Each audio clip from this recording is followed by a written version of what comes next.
A single speck of dust can ruin a chip. So many electronics plants are spotless. But 3 former electronics workers, now part of the Health and Safety Coalition, say that their employer's concern was protection of chips, not workers.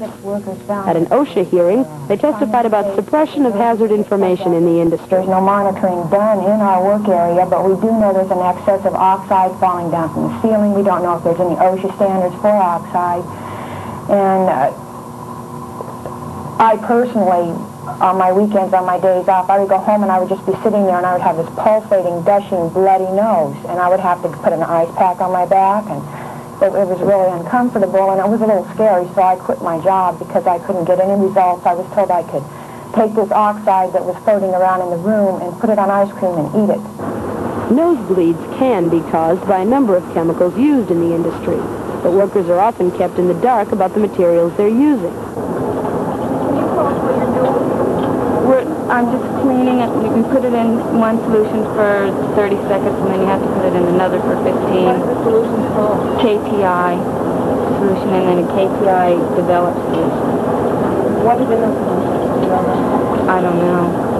You've been working there very long? I've just been here a week. So I don't know what it is. Even if they suspect a hazard, many workers are afraid to complain because they lack union protection. But there are hazards. One California plant had solvent levels 3 times the legal limit, and investigators found excessive levels of freon and chloroform in a Colorado semiconductor plant.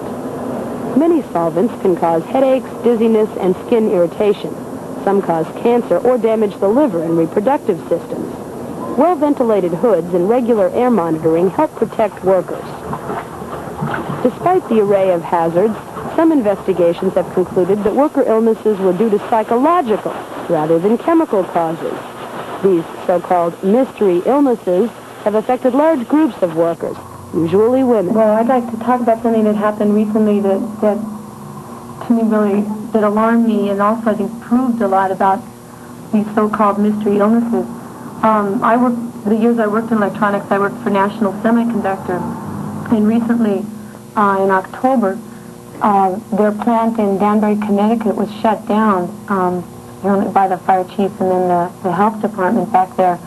And what happened is workers who worked in the same area I worked, same kind of area I worked in, a wafer fabrication area, 22 of them became so dizzy and nauseated they went to the hospital.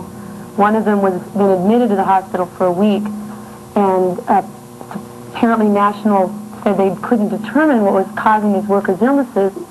And in the press releases and in the articles about this plant shut down and these workers going to the hospital, it said it seemed to be an outbreak of hysteria, that 22 people were hysterical and went to the hospital.